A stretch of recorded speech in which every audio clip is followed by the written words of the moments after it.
Good evening. I request the audience to please take their seats.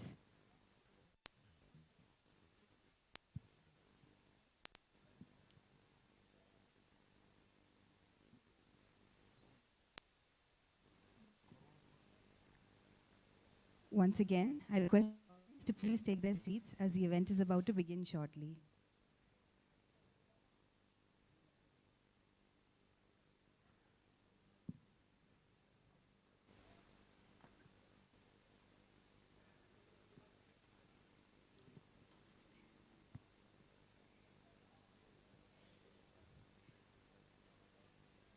Good evening. On behalf of the Academy for Advanced Legal Studies and Training, we welcome everyone to this discourse on the independence of judiciary by Honorable Dr. Justice S. Muralidhar.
Here, thank you for. What was screened was a video showing the affection displayed by the bar and bench upon the retirement of our renowned speaker from the Odisha High Court. We now invite the dignitaries to be seated on the dais. May we request the President of the Academy of Advanced Legal Studies and Training, Advocate Ashok M. Cherian, to escort the esteemed speaker for the day, Honorable Dr. Justice S. Muralidhar, former Chief Justice of Odisha, to the dais. Senior Advocate Gopalakrishna Kurup, Advocate General of Kerala. Advocate C. Krishnan, Secretary of the Academy for Advanced Legal Studies and Training.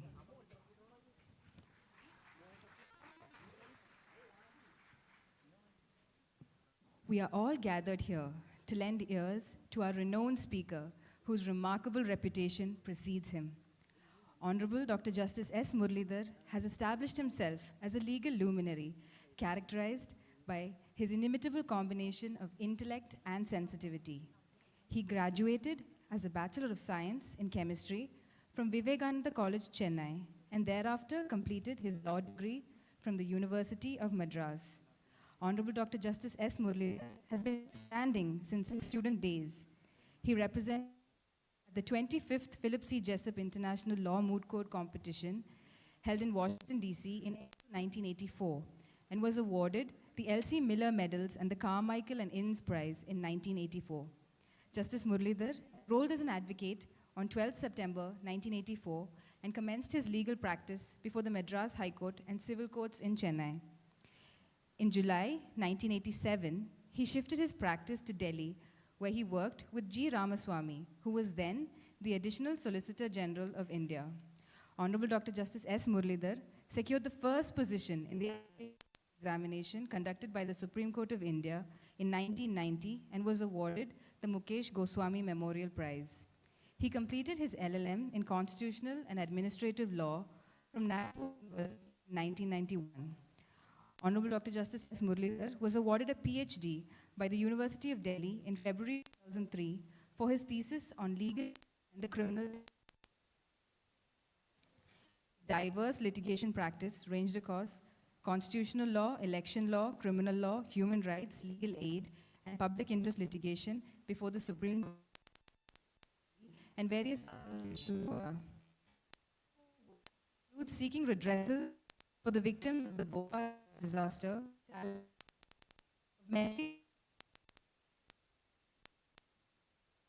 displacement of people by the construction of dams on the Narmada.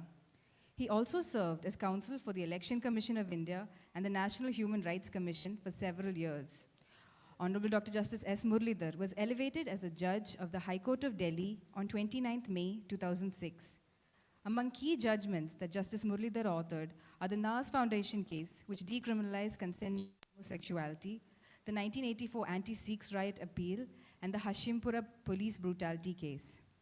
He also served as judge of the High Court of Punjab and Haryana between 6th March to 3rd January 2021. He was thereafter sworn in as the Chief Justice of the High Court of Odisha on 4th of January 2021. His visionary leadership occasioned the inauguration of paperless courts in the state, marking the advent of e-filing and digitization of court proceedings in Odisha.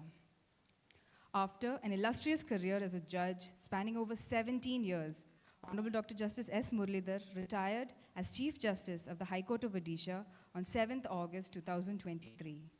He is married to a person of equal eminence, Mrs. Usha Ramanathan, an independent law professor. Understand that the audience is keen on hearing the legend himself. So without any further delay, I request Advocate Ashok M. Cherian, Additional Advocate General and President of the Academy for Advanced Legal Studies and Training, to welcome the gathering.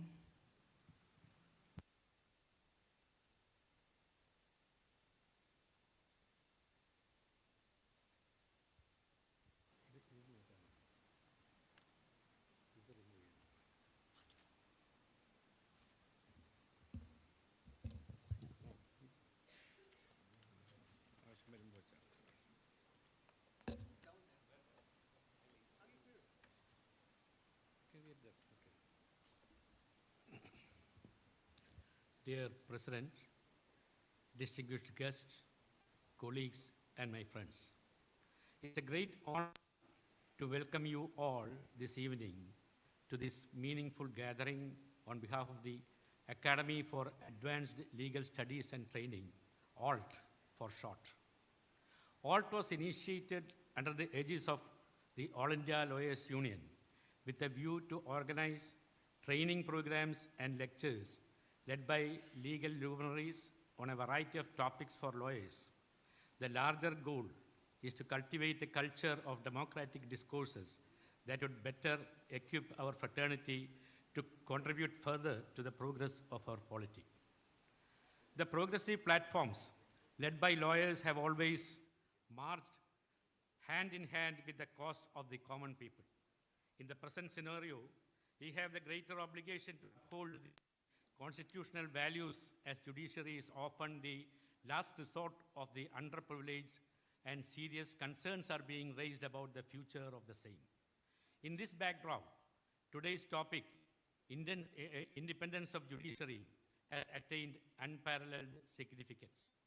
Let me recall an instance in which the necessity to sustain an independent judiciary could be epitomized. Burning the midnight oil is a phrase often used to symbolize the hard labor associated with the legal profession. In the middle of the night in February 2020, A bench of the Delhi High Court literally burned the midnight oil when the city was burning with communal conflicts. The judge who headed that bench conducted an emergency midnight hearing at his residence to shift 22 severely injured people to hospital who are the victims of the Northeast Delhi riots. Multiple directions were issued to ensure the safe passage of the bodies of unfortunate victims, to ensure that their burial take place with dignity, to ensure the safe passage of ambulances and fire engines, to set up help desks and shelters to rehabilitate the hapless victims, and night magistrates were designated by the court to address urgent needs from sunset till the regular opening hours of the court. Later, Delhi police was criticized in open court for the way it handled the investigation into the unrest and communal violence. That bench was headed by none other than the speaker today, Justice Dr. S. Muralidhar'S. Soon, midnight oil was burned in the office of the President of India to sign the order transferring Justice Muralidhar to the High Court of Punjab and Haryana, not to mention the landmark judgments penned by him that expanded the realm of protection given to a wide range of hitherto powerless people and the path-breaking initiatives introduced in the administrative domain.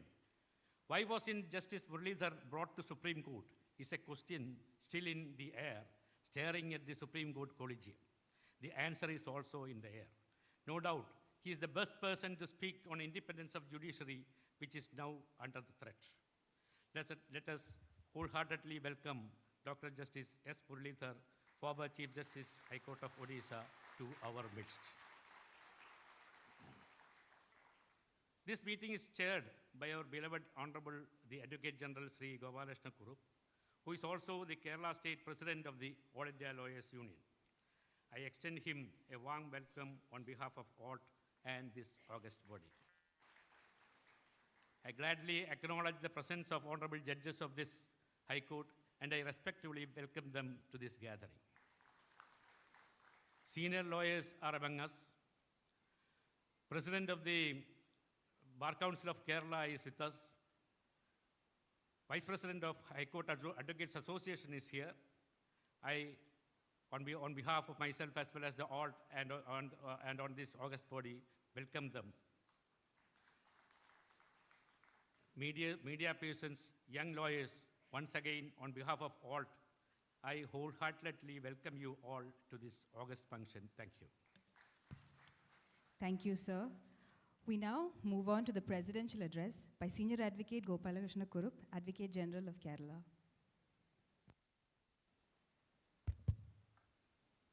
Our guest, Honorable Dr. Justice Muralidhar, former Chief Justice of Odisha High Court, Honorable Judges of this Honorable Court, Senior Advocate, Chairman Bar Council, Vice President of the Kerala High Court Advocates Association, lawyer friends. Now, while organizing this program, Academy for Advanced Legal Studies and Training have chosen the most relevant topic for the talk of the day in the present Indian context. As you all know, that the issues relating to this topic is now being discussed and debated in a national level. You know that discussions of debates were ignited by reason of certain public statements made by persons in high offices in the recent past. Those statements caused serious apprehensions. Those statements touching the judiciary and the judicial system in India caused serious apprehension among all stakeholders, especially among the lawyers, and that's why many bar associations and lawyers' organizations, former judges of the Supreme Court and High Court have come out openly expressing their concern. As you all know, that Article 50 of the Constitution was introduced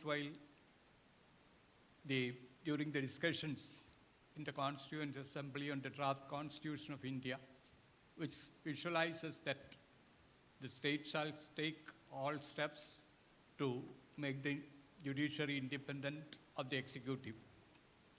And these statements now made in public by the persons in high offices, coupled with the certain recent developments with relation to the appointment of judges, transfer of judges, and regarding the recommendations now placed before the government by the Collegium in the present system of appointment of judges, all causes serious apprehensions among the lawyer community also. These developments and these incidents will definitely have a bearing on the independence of the judiciary, which according to us is a basic feature of the structure of the Indian Constitution, as also the constitutional values. Any attempt to interfere with the independence of the judiciary can only be viewed as an attempt to destroy or destruct the constitutional values which the lawyers are supposed to defend. Let me say that these type of discussions, discourses, seminars, in mobilizing the opinion and to strengthen the efforts taken by the lawyer community to defend the values of the Constitution and to ensure the independence and to maintain the independence of the Indian judiciary. I hope that the attempts or the organizers of the Alt and All India Lawyers Union will continue with their efforts in future also in propagating or campaigning for these slogans. And I thank you. I conclude. Thank you, sir. Without further ado, we request Honorable Dr. Justice S. Muralidhar to grace us with his perspective on the independence of judiciary.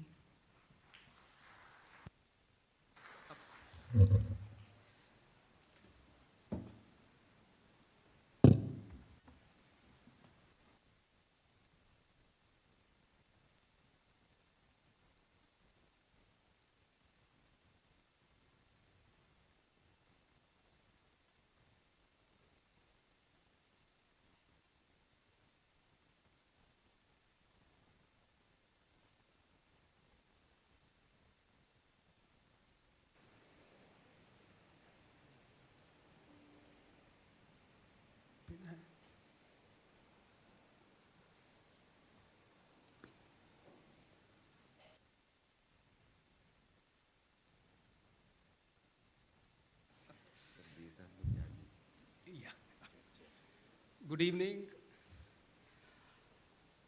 I'm extremely honored to have been invited by the All India Lawyers Union and in particular the Academy of Advanced Legal Studies and Training in Kochi to address this very distinguished gathering. I'm extremely honored that in the audience we have Justice Mushtaq, Justice Jayashankaran Nambiar, Justice D.K. Singh, my dear friend, Justice Arun, Justice Sophie Thomas, Justice Mohammad Niaz, Justice Dias, Justice Jayachandran,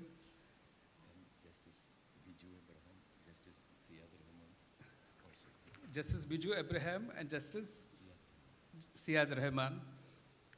On the dais we have the Advocate General. Yeah, I mentioned Jayachandran. Yeah, Justice Jayachandran too. Pardon me if I'm missing out any of you who may be in the audience. Mr. Kurup, the Advocate General, Mr. Cherian, the President of the AALT, and dear Uni Krishnan, the Secretary, the office bearers, the Chairperson office bearers of the Bar Council of Kerala, all the distinguished lawyers present in the audience. I was here several years ago when Justice Kurian Joseph was being given a farewell on his elevation to the Supreme Court of India. And I was even then very impressed by the kind of interest shown by lawyers and this wonderful auditorium, although Justice Mushtaq says it can be improved further. But it's a wonderful space that you've created within the High Court. And this kind of an effort of a lawyer's academy is something that we've all been talking about even as lawyers earlier. I don't know if the younger members are present here would recollect. In the Supreme Court, we started a Friday club where we used to sit around a table in Library 2 of the Supreme Court and have speakers from a wide range of disciplines, not confined to law, talk to lawyers. This kind of an academic activity for lawyers is essential. Unlike other professions, if you look at the profession of medicine, you cannot but keep up to date with the latest developments. And in their conferences or in their journals, you find very high quality research papers. And they keep learning all the time. In fact, in the United States, you need to renew your license to practice as a doctor by taking exams. And we don't seem to have that kind of a rigorous standard for lawyers in this country for a variety of reasons. I will not go into it now. But this kind of an academic activity for lawyers is absolutely essential. And therefore, I feel doubly pleased to be addressing this distinguished gathering of lawyers.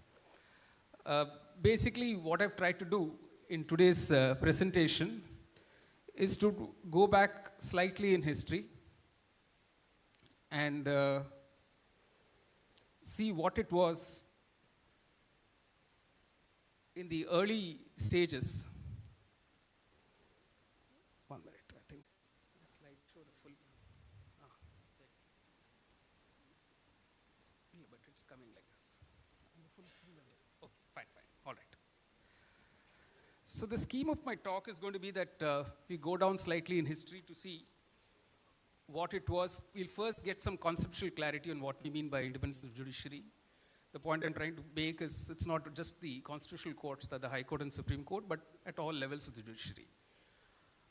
If you look at the system of appointment of judges of the High Court and Supreme Court, which is all, we are all engaged about all the time, you'll find that whether it's the pre-Collegium or post-Collegium systems, the essential problems that one faced, the questions we had about the whole appointment process never really got addressed. In fact, that continues till date. And my own suggestion before this audience is that we seem to be talking in a certain set of parameters which is not helping us get the right answer. We're looking at combination of 3 plus 1 plus 1 and 4 plus 2 plus 1 and all kinds of combinations. I'll speak about that. But I'm not sure that is going to address the essential problem, which I will discuss. I also want us to reflect on some what I call as talking points. And in that, I've been helped by the questions sent to me by Uni, which he gathered from all of you, 10 sets of questions. So I'll try and address those questions during the course of my presentation. So I begin by Dr. Ambedkar's speech in the Constituent Assembly, where he said there can be no difference of opinion in the House that our judiciary must be both independent of the executive and must also be competent in itself. And the question is how these two objects can be secured.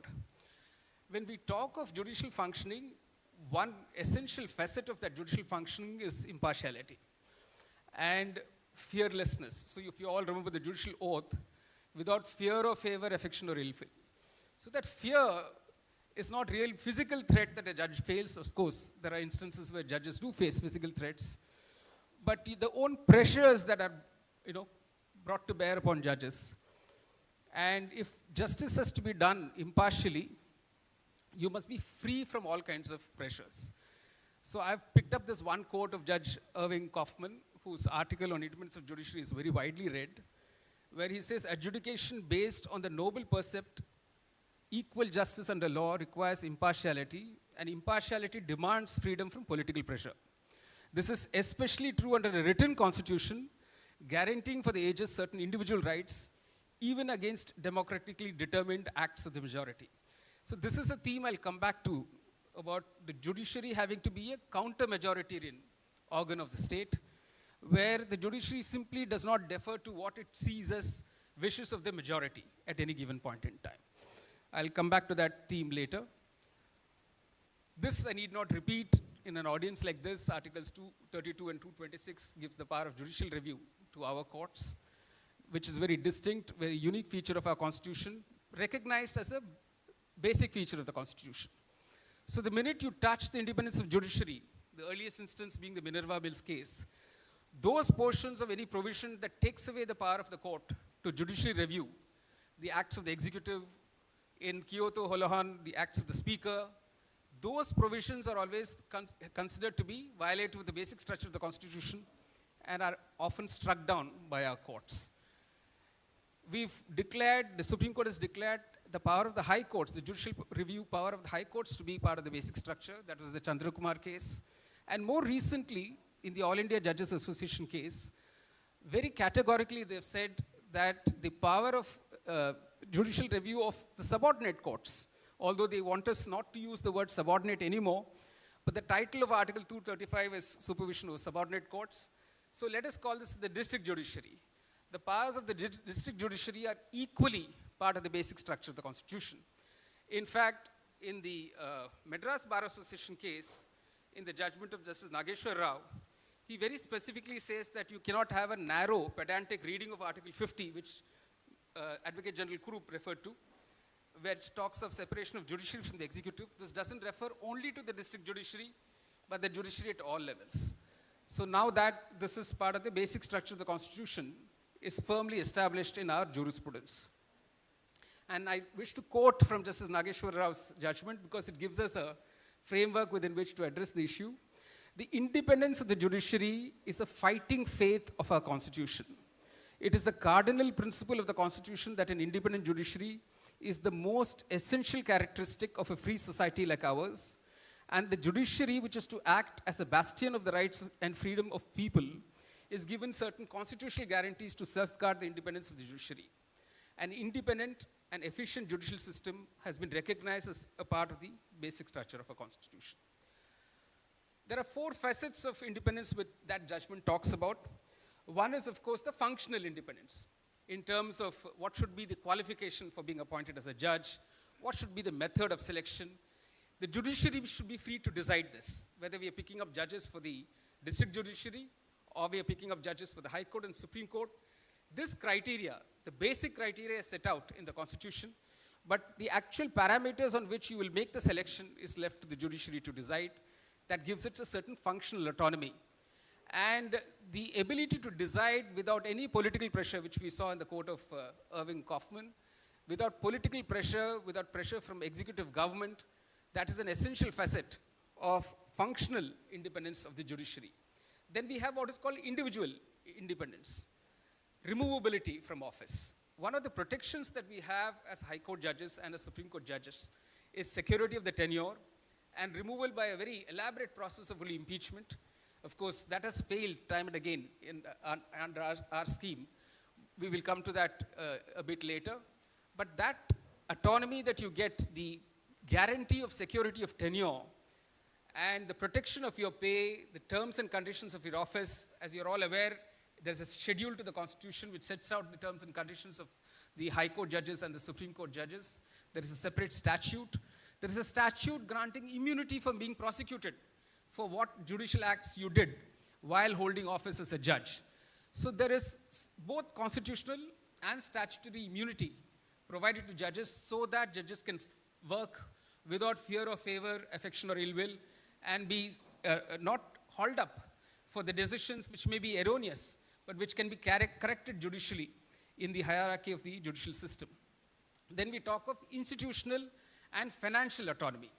Now this is a tricky situation as far as India is concerned, because although the salaries come of the judges and the staff come from the Consolidated Fund of India, the state governments in the respective states have to vote on a budget for the judiciary. The judiciary has to present its demands to the government. The government has to sanction those demands. The government has to release the funds. So several steps are involved before the judiciary can actually have the money to spend for its own functioning. And this can create tensions between the executive and the judiciary. And therefore, you have an uneven development of the infrastructure of the judiciary across India. Kerala is hailed as one of the forerunners in digitization. Orissa is just behind Kerala, I suppose. And Delhi is also ahead in digitization. And some other states are also catching up. But not all states can then claim that they are at the same level of the development as Kerala is. Likewise, in other aspects of infrastructure, maybe Kerala is behind other states, Orissa may be behind other states. The point I'm trying to make is, for various elements of functioning of the judiciary as a whole, the dependence of the executive government is very much a reality. And our judicial officers who come out to the High Court on deputation have to constantly interact with their counterparts in the executive government. Many of the judicial officers in many states go on deputation to work as law secretaries or additional secretaries of law in the government, whether it's the Delhi government or Orissa. I don't know if it's true of Kerala, but you do have our judicial officers becoming part of the administrative machinery of the government to make it easier for this kind of an interface between the executive and the judiciary at the level of the state. But the point I'm trying to make is we need to respect the functional autonomy of the judiciary and not make it wholly dependent, excessively dependent on the state government for its finances. I'll come up with a few suggestions later in my presentation. The last is very much important, the internal, pressures on independence of the judiciary, which comes from your own peers. It can come from other judges. It can come from your immediate community. It can come from your society, from your family, from your friends. So this internal pressure, whether it's from the superior judges in the system or your peers, can be something that can actually badly affect the independence of the judiciary, which we don't talk much about. I want to briefly touch on this World Justice Report of 2022, because not many in the audience are aware that there is this kind of exercise that's been going on for the last more than a decade. This is an independent body of experts internationally, which evaluates the functioning of the judiciary in various countries. And they do it through surveys, through interviews, and through analysis of the statistics put out on the functioning of the judiciary. They don't see the functioning of the judiciary in isolation. They look at it within various parameters of the structure, the constitutional organizational structure in a country, and they examine, for instance, what are the constraints on government powers?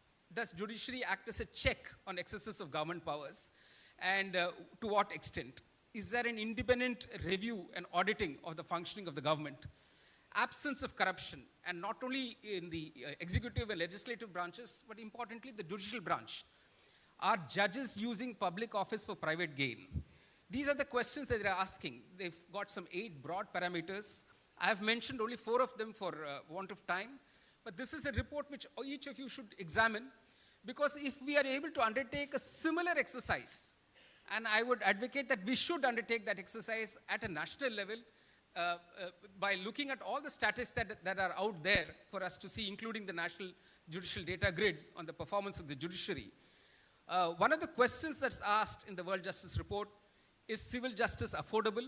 Is it free of corruption? Is it free of improper government influence? Is it subject to unreasonable delay? Are the orders of the courts being effectively enforced? This is some question that we don't easily ask when we talk of independence of the judiciary. To what extent are judicial orders enforceable in this country? And that also impinges on the independence of the judiciary. The criminal adjudication system. This World Justice Report looks at the criminal adjudication system. Again, is it impartial? Is it free of corruption? Is it free of improper government influence? And which is why I wish to underscore that when we talk of independence of judiciary, we have to talk of independence at all levels, right from the level of the magistrate up to the level of the Supreme Court judge. Because if we don't do that, then we are not addressing a very fundamental issue regarding democracy under a rule of law, where the judiciary is playing a very important role in enforcing the constitutional provisions and delivering on the promise of equal and fair justice. Mr. Kurup mentioned Article 50. I also mentioned it about separation of the executive from the judiciary. A plethora of provisions tell us that the courts have a huge say in the way the country is run, particularly the acts of the executive and the legislature. The whole constitution itself should be seen as a statute of limitation on state power. That's one way of looking at the constitution. And to check the excesses of the state, you need an independent and impartial judiciary. State here could mean both the legislature and the executive. It could also mean the judiciary itself. We have a unique model where the administrative acts of the judiciary are also judicially reviewable. Just to give you an example, a judicial officer is compulsorily retired by the High Court on the administrative side. The entire High Court sits as a full court to decide on that, passes a resolution saying X should no longer continue in judicial service.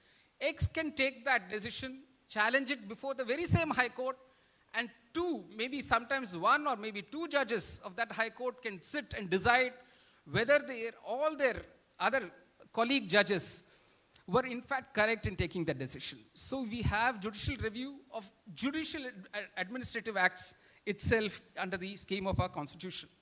So this obedience to the orders of the court is the major premise on which we are speaking of independence of the judiciary.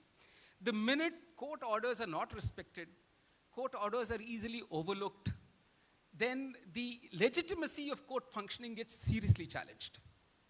You look at the contempt jurisdiction in all other courts. There is usually a judge dealing exclusively with contempt matters in some of our high courts. Sometimes many judges deal with contempt matters. And you will find the judges sitting on those contempt jurisdiction the most frustrated ones. Every time having to battle the Mr. Kurup's colleagues asking for more time for compliance, saying I'll file a reply, I'll file another application, I'll file a clarification. So the contempt jurisdiction on all our courts tell us what is the extent to which court orders are actually respected. Respected by individuals, respected most importantly by the state. And by state here I mean both the central government, state government, municipalities, even public sector undertakings, a whole plethora of bodies which are expected to obey court orders. So this obedience to court orders, and which again is enforced through the provisions in the Constitution itself. Article 129 when it comes to the Supreme Court, which says it's a court of record, has the power of contempt. Corresponding power of the High Courts is Article 215. In fact, Article 19, Sub-Article 2, makes this as an exception, a reasonable restriction on the freedom of speech. So this is the level at which the Constitution makers have placed the judiciary in the expectation that judicial orders handed down will be obeyed. So that is a serious issue in our country which we've not talked enough about. In fact, we have so many instances. I think the most recent instance is the extension of the term of the director of the Enforcement Directorate, and where the central government came back and said, notwithstanding your judgment, we still need more time before we find a replacement for the present incumbent. So there is a constant effort to, like the recent judgment of a division bench of Justice Boppana and Justice Sanjay Kumar on grounds of arrest being furnished under the PMLA to an arrestee. The government has already made a statement in the Delhi High Court saying it is going to seek review. So if you have a constant challenge to orders despite Article 141 of the Constitution, and you see a quick overturning of judgments by referring to larger bench, that also seriously questions independence and free and impartial functioning of the judiciary. When your authority, when your decisions are constantly challenged without being obeyed. So Article 141 is definitely a very important provision. I'm not going to go through the whole plethora of provisions governing the functioning of the high courts, except that 226 is wider than Article 32, and we've seen that play out in several decisions of the courts. We have the subordinate judiciaries functioning also mentioned in the Constitution.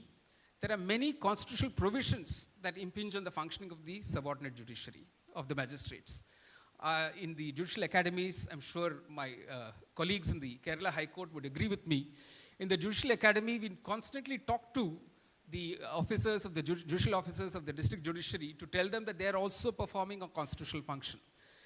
Every remand order that a magistrate passes is an exercise of a constitutional authority.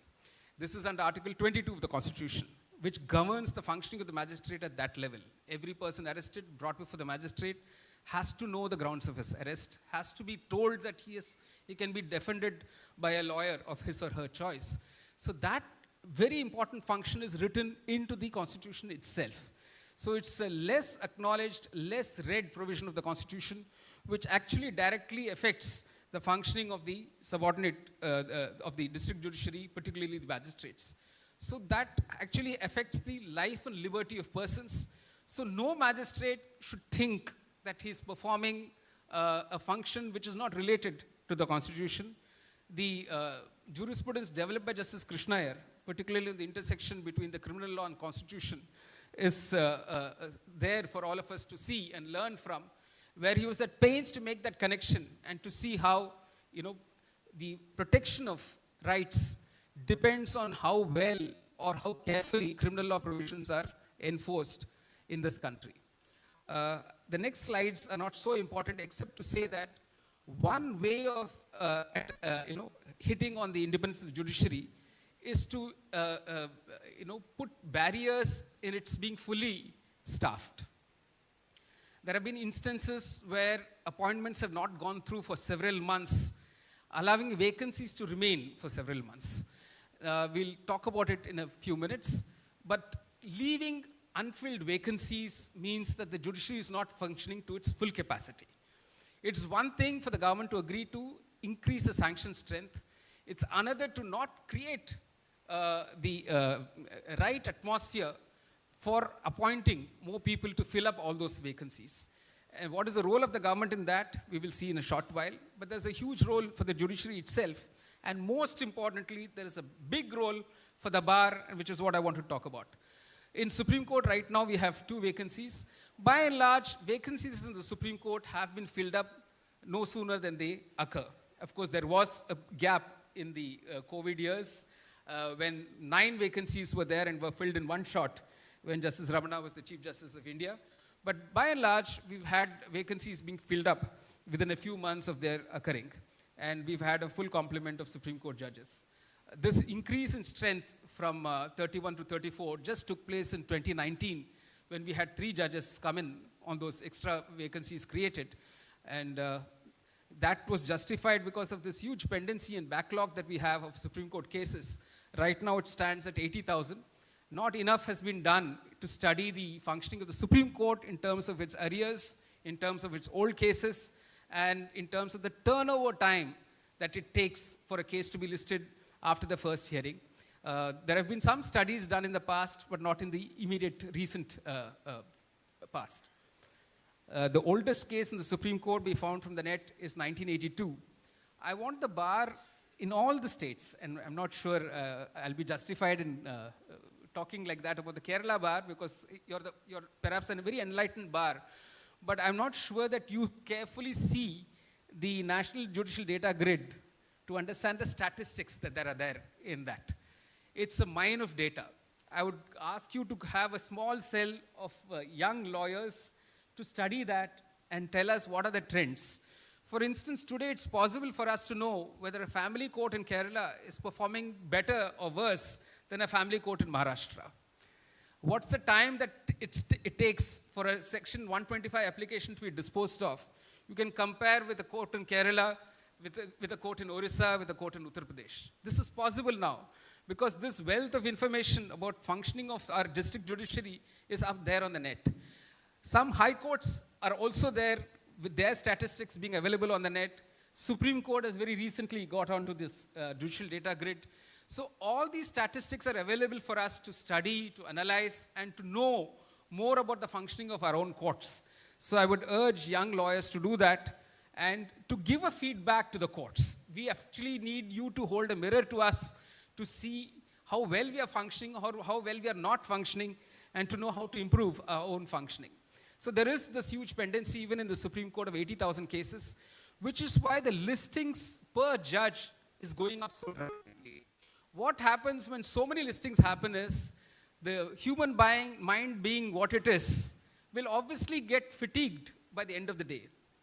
If as a Supreme Court judge of an average age of 60, Every day I have to read 60 briefs. And to make up my mind which of these fresh matters, let's say even 30 are fresh matters. I can't obviously admit all the 30. I have to take a call. I have to say 1 in every 10 will be the rate at which I will admit or issue notice in a SLP. Which means even cases with a 70% chance get thrown by the wayside. So it's become a problem of numbers. The functioning of the judiciary gets seriously impaired because of this huge backlog and pendency, and not just at the level of the Supreme Court or the High Courts. High Courts, I know many courts, including Kerala, I'm told judges are sitting up to 6:30. One judge sits till 8. In Justice Katawala in Bombay sat till midnight. And we have Justice Jasmeet Singh in Delhi sitting till 9 in the night. So we have instances of judges, working very hard. But overall, with this kind of a huge load of cases, to expect judges to function in an equanimous manner from morning to evening with the same degree of concentration is really expecting a lot. And this is something we have not accounted for. We've not accounted for at all levels of the court. I've had magistrates speak to me in tears saying, sir, the load in my court is 20,000 cases. I started this morning with 20,000. End of the day, I'm still there at 20,000 because I'm running hard to stay at the same place. This is the lament of most judicial officers, of most judges. And after some time, they stop trying. This is the truth. You'll find that with young judges who come onto the bench. For the first 5 years, and I can speak in some kind of an autobiographical note myself. In the first 5 years, we've got a lot of idealism. We are saying, let's work hard. Let's buck the trend. Let's change. So we're working, double the effort. We're taking on a lot of things. We are refusing adjournments. Basically, we are burning ourselves. Then you realize at the end of 5 years, listen, not much is changing. The filing is going up and up.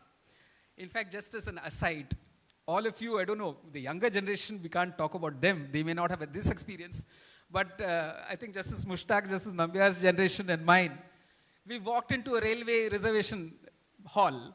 The first thing we see is there are 11 counters. We find out which is the queue that's moving fast. And we quickly joined that queue. So that person who's actually working very hard, very efficiently, gets more work.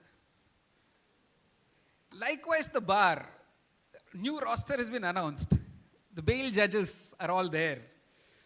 Now you have to decide, do you want to file your bail application or not?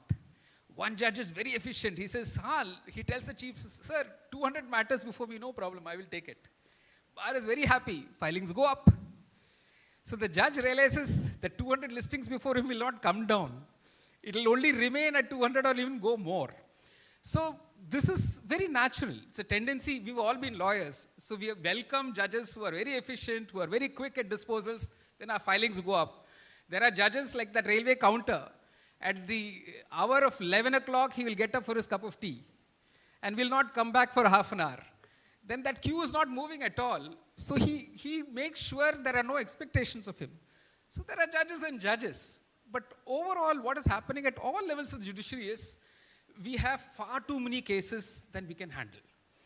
And we talk of court management, case management. It is all fine up to a point. But when the caseload is so high, and I'm going to talk of this uneven distribution of caseload in some of our states, it's impossible to expect judges to be able to function efficiently with that kind of a caseload. It's like a vehicle which can carry 4 passengers. You're forcing it to carry 8 passengers, and you're telling the driver, you still drive as efficiently as you would drive if it had 4 passengers. And that is not possible. That's not possible for even the best driver to do. Likewise, now in the high courts, we have a sanction strength of 1,114 judges. This is a kind of a trap, according to me. It's a trap because we did a correlation between pendency of cases, number of judges available. We looked at Law Commission reports which said per capita judge ratio is among the lowest in the world in India. We have to improve it. But we simply increased the sanction strength. As a result of increase in sanction strength, without the means of filling up that excess sanction strength, our position is looking worse. Now our vacancy position is looking even worse. So what is the trouble there? What is the problem there? After 17 years of being a judge, and after looking through recruitments at the level of the district judiciary and filling up of vacancies in the high courts, I can confidently say that it is not easy to find judges to recruit in this country. This is the fact of the matter. People not aware of the functioning of the legal field, who are outside of the legal discipline, often wonder, this country has more than 15 lakh lawyers, and you can't find judges amongst all those lawyers to fill up. You'd be surprised the answer is no. Why is it no? Because of a variety of factors. Not every successful lawyer will make a good judge. This is point number one. Even a lawyer with 10 years of practice in the bar does not necessarily fill the requirements, satisfy the requirements of being a good judge, of being well informed, of being aware of legal issues, of being aware of the latest developments in the law. I was surprised to find that not just in the first two states where I worked as a high court judge and in Orissa, but generally when talking to other colleagues in other states, we find that although the recruitment at the first level, like let's say the Delhi Judicial Service level, there we're able to find reasonably good talent, where the selection is done either by the High Court or the Public Service Commission. At the mid-level, where you have a direct lateral entry by the bar at the level of the district judge, it's very difficult to find good judges. And we find that people take time off to write the written exams, pass the written exams, but perform miserably in the viva voce. I've had occasions when none of the candidates has read the morning's newspaper. Now, how can you function as a judge if you don't read the newspaper? Forget reading the op-ed or the editorial. They just don't read a newspaper any longer. So this can't be. If you want to be a judge, you must have an aptitude for reading. Only if you have an aptitude for reading can you have an aptitude for writing. So if the bar doesn't upgrade itself, you're always going to have a shortage of good lawyers to find to appoint as judges. Likewise, at the level of the High Court. It's not always easy to find a person with the temperament of being a good judge. Many of us, we imagine something when we accepted judgeship. Now, having sat as a judge, I think one common misconception I had, I'm not sure if my colleagues here had, we somehow thought that as a lawyer, you're running from case to case, court to court, you're reading only the judgment, only for that case, you're not doing, the broader reading. So we all presumed as a judge will somehow get more time to read. And nothing is further than the truth. You have no time to read even your own briefs, correct your own orders, you're dog-tired by the end of the day, you have no time for the family, and next morning again the whole thing starts. So this presumption that judges can somehow have a more relaxed time than being as a lawyer is actually not true. Judges do a lot of routine work. So when I talk of judicial temperament, it is meaning that you sit in one place for at least 6 hours, hear case after case without losing your cool. I said this earlier also, it may be a repetition. As lawyers, you go into a court, you argue, you think you've done your best. The judge is not moved. At the end of the day, just simply says dismissed, and you're really upset. You come out of the court, you call your colleague and say, what kind of a court this is? Doesn't understand the law, doesn't understand the facts. You vent all your frustration with that colleague. He says, yeah, let's go have some smoke or a tea or something. So you let go of that frustration. As a judge, you cannot. This lawyer before you has irritated you no end. He's come unprepared. He's misleading you. You're shouting at him. He's shouting at you. The whole atmosphere is charged. You've dismissed the case, assume, or we've adjourned the case. But you're agitated as a judge. You're a human being. Then the next case is called. That poor man's case is a good case. But you're not in that frame of mind. You have to quickly check yourself. Oh God, now let me talk about this case as if no other case exists. Only this case exists. So this is the demand that is made of a judge. So that kind of equanimity, each of you has to ask, do you have that? You see some of the judges perform and you wonder, my God, this judge is hearing all these kind of arguments, not losing the cool, still having a smile on the face. How is that possible? So when we talk of temperament, not everybody has a judicial temperament.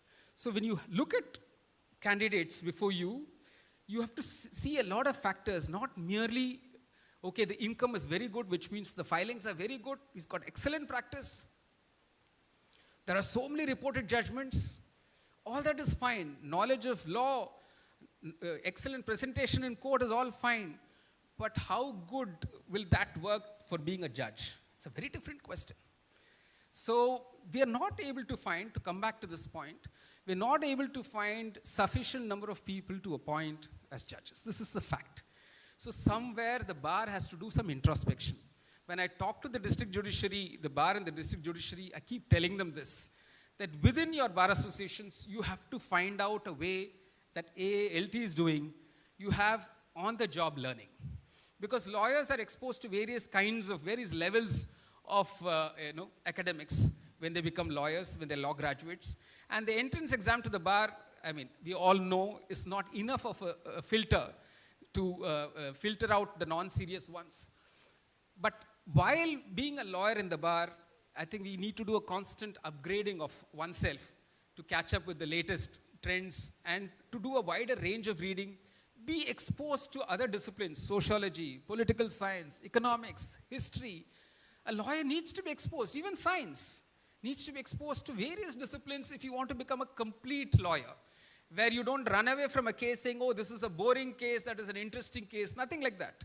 Every case is an important case. Every case is an interesting case because it's got some proposition of law which either you don't know enough about or you don't know about at all, which you have to keep learning. Which is why this profession, you keep learning till the last. And there is no end to learning.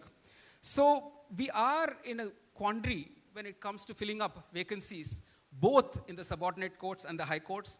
And I think we'll have to think outside the box, where the bar has to do some serious introspection of how we improve the quality of the bar so that the bar is able to produce lawyers who can then be appointed as judges. Otherwise, this vacancy position, I don't see us getting out of this trap very easily.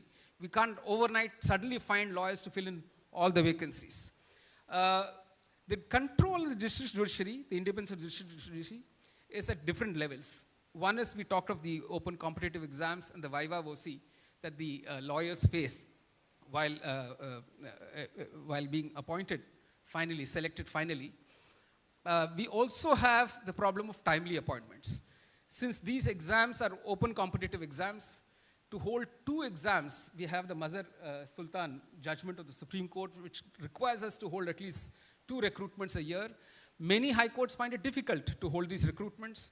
Judges are already overworked. For judges to set up question papers, for judges to evaluate question papers, it's a huge task. And some of us who've been involved in that exercise know how difficult that task can be outside of the judicial work. So some of the states, there's a dependence on the public service commissions of those states, but not all states does it work well. And as all of you are aware, every judicial service exam, there's a challenge in the court. There's something wrong with the answer key, there's something wrong with the question, there's something wrong about the evaluation. So it all gets into litigation. So we are not able to appoint according to the calendar that we set for recruitment as for the district judiciary. I've already spoken about the financial control. We've had to have judicial orders passed in the All India Judges Association case, which is a PIL, for there to be a serious addressing of the pay structure of judges. Thanks to the earlier Jagannath Shetty Commission and now the Justice Pvt Ltd Commission, we have better scales of pay for our district judiciary. But it is needed judicial orders and enforcement of the recommendations of that pay commission, for which again state governments have to cooperate, have to set aside budgets for payment of salaries, higher salaries to the judicial officers. So there is a direct financial control on the functioning of the judiciary by the executive. One suggestion I would make is that Consolidated Fund of India needs to be expanded. We need to put in all the monies there which addresses all the issues concerning the judiciary, whether it's infrastructure, whether it's the salaries, terms of judicial officers, of the staff, even I would say pensions, where the revisions, all of that take place. Unless you have total financial autonomy controlled by the judiciary, you will always have to depend on state governments for your functioning, and it varies across the country. There are some state governments which are fully cooperative, which say, please, whatever you want, please take. And some say, no, we ourselves don't have money for X, Y, and Z. So in our list of priorities, judiciary is not on the top. So to avoid this, we need total financial autonomy for the judiciary, is what I would advocate. We have review of the performance of district judges at 3 levels. At the ages of 50, 55, and 58. And this is useful because we are able to weed out those people who cannot effectively function as judges. We're able to get reports on their behavior in court, on their judgments that they've written, the ability to handle difficult matters, and even their functioning on the administrative side. Most judges exercise administrative powers apart from judicial powers, and the abuse and misuse of those administrative powers is something that we take into account when we consider whether the person should be retained in judicial service. So this is a delicate task that the High Court performs. Usually there's an inquiry, followed by, of course, 2 levels of consideration. The Ramzan Khan principle we follow. We first give the copy of the report to the judicial officer, then the judicial officer responds. Then on punishment, there is a separate proceedings. The High Court sits as a full court to take a decision on whether to retain or not to retain judicial officers. Now, for the High Court, there is nothing corresponding to this. So when people talk of increase in retirement age of judges, I have a slightly different take. I think judges who have the capacity to perform beyond the age of 62 should be retained, and not judges who do not have that capacity. I told you how this is a cerebral work. This is not to talk of somebody's integrity here. We are talking of capacity for work. Because this is a very, it's a kind of a drudgery, this work as a judge. It requires you to have tremendous mental capacities of concentration and emotional quotient, emotional intelligence, to be able to take the negativity that is sensed in a court. So over a period of time, it can take a toll. It takes a toll of our district judiciary. It takes a toll of some of our High Court judges. We don't acknowledge the issues of mental health of judges. It's almost like it's a taboo topic. But I seriously think we haven't addressed that issue at all. Because there's so much of negativity in the court, we don't understand how it impacts the mind of a judge. And sometimes you have to take very hard decisions. Decisions that wrench you from within, but you still have to obey the law. There is a precedent. You're bound by that precedent, so you have to give a decision. We don't know how it impacts the thinking, the overall mental condition of the person deciding, and you have to decide it day after day after day. So it can take a toll. This is one of the less acknowledged problems that judicial officers face, and I'm afraid even High Court judges might face. For a High Court judge, I can tell you how, in various ways, how it affects. When you come from the bar to the bench, suddenly you find that there are 14 people, 15 people working for you. Earlier, you were doing things yourself. And now there are so many people doing so many things for you. And everybody is bending down. Everybody stiffens up. Everybody says, Lord, Lord, Lordship, my Lord, for everything. And Lordship knows everything. Lordship is always right. Lordship is never wrong. So it can actually have a problem. If I'm never corrected, nobody dares tell me I'm wrong. Nobody dares tell me you can't. I tell him, now I want 3 stenos. Now, the way the High Court functions, each person can have whatever 2 stenos plus 1 PA plus 1 PS. Now, as a judge, I say, give me 4 stenos. Now, my PS is too scared to tell me, sir, you cannot have 2 more stenos. It only has to go to the Chief Justice to tell a judge, see, listen, you are exceeding your limit. But it can happen across, I'm talking just as the High Court, but it can happen at all levels of the judiciary. So suddenly you come into a lot of power, but it's coupled with responsibility. If you do not know where to draw the line, and there's nothing written in a book saying you cannot do this, you're supposed to understand that you cannot do it. Much of what the judge does is actually by way of convention, by way of practice, by way of good practices, but it's not written down anywhere. We have a judicial statement of values, we have a do's and don'ts, but this is not internalized by many of us. So it's only by watching, by hearing, by listening that we can correct ourselves. But we need people to tell us that we are going wrong. But if that doesn't happen, that can go into the head. Suddenly you feel very powerful. You know, my wife uses the expression acquired helplessness. I don't open my own door. I don't carry my own papers. I can't walk separately. I need a PSO. So, you know, it does something to you when you start functioning in that kind of an atmosphere. So one needs to watch out. One needs to watch out about not taking oneself too seriously. You find many judges taking oneself very seriously. And then you quietly watch. I think Mr. Fali Nariman said, how in the court, how do you deal with a judge? You say, with respect, you know, this is, which means you're saying, I don't agree with you, telling the judge. Then you say, with great respect, which means you actually haven't got it at all, but let me tell you. When you say, with the greatest respect, my lord, you're saying, actually, you haven't understood even a bit of it. But these are the adjectives that you're used to hearing as a judge. So you need to sift out all these adjectives and only hear what you're supposed to hear, which again needs some orientation, some training, some exposure, which High Court judges, I think, do not get in adequate measure. So this is another serious issue that we face. So I would not advocate across the board increase in retirement age, because not all of us, some of the judges who come in from a long career in the district judiciary, let's say 30 years in the district judiciary, you're entering the High Court when you're 56, 57, or let's say even 58. You already spent 30 years as a judge. Now, like I told you, it's such a taxing job to expect you to still function for 10 years, 12 years in the same vein. It's not being reasonable. So we must have some system, and I'm not generalizing this, but we must have some system of evaluating the performance of a High Court judge. And it cannot be just the judgments written in the last 2 years. It has to be over a period of time. Because the judge may have certain various rosters. Judge may have done well in one roster, not so well in another roster. When I try explaining to lay persons, imagine a general hospital, all right? Mr. X is appointed as a gynecologist. Ms. Y is appointed as a neurologist. But after the end of 6 months, Ms. Y is told, now you be a cardiologist. Mr. X is told, now you be an orthopedic. People will be aghast. How can a person in gynecology do orthopedics? But that's what happens. In the High Court, the Chief Justice tells you, you are now in the criminal roster. For the next 3 months, you'll be criminal roster. At the end of 3 months, income tax roster. Never done income tax cases, income tax roster. After 3 months, writ roster.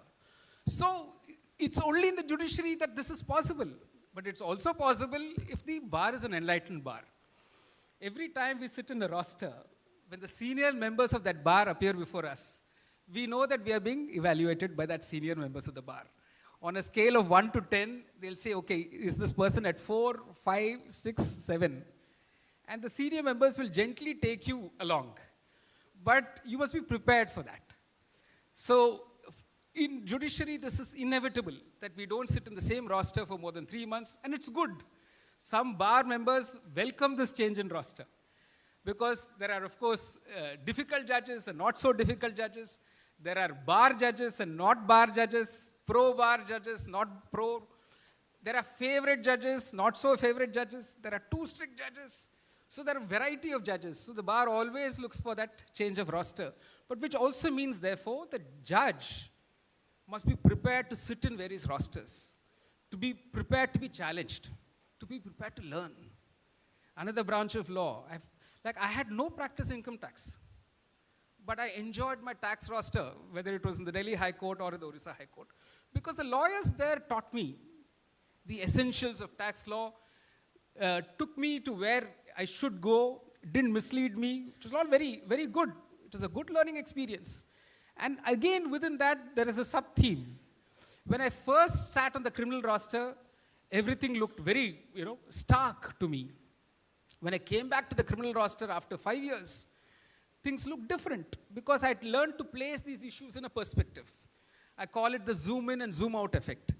So as judges, you must be prepared to be challenged all the time, to correct yourself all the time. You cannot be right all the time. Some of us, recoil when our judgment is shown to us. And I read my judgment, which I wrote some 10 years ago. I said, oh God, did I write this? And some lawyers think the judge will be mighty pleased if you show the judge his own judgment or her own judgment. But wise judges will say, now you keep that judgment aside and show me some other judgment. So this capacity one should develop as a judge and first as a lawyer to be prepared to do this. Now I'll come to the main theme of appointments. I think I'll cut a long story short and just say that whether it was the pre-Collegium system or the Collegium system, the essential problems of choosing the right persons remains. The power always remained with the Chief Justice of India in the pre-Collegium system, but that was not a power that the Chief Justice of India could exercise very easily. We have, for instance, I'm just giving you an example of the Sikri Court, which is the 1971, when the Congress came back with 352 seats in Parliament. And Justice Jagan Mohan Reddy writes this in his memoirs. 8 judges were appointed before the Keshavananda Bharati case was heard. Of the 8 judges, it was said that 2 were nominees of the law minister, 2 were of Mohan Kumar Mangalam, of whom only 1 got through. I suppose you know who judge I'm referring to, speaking to this audience. Any guess which judge is this?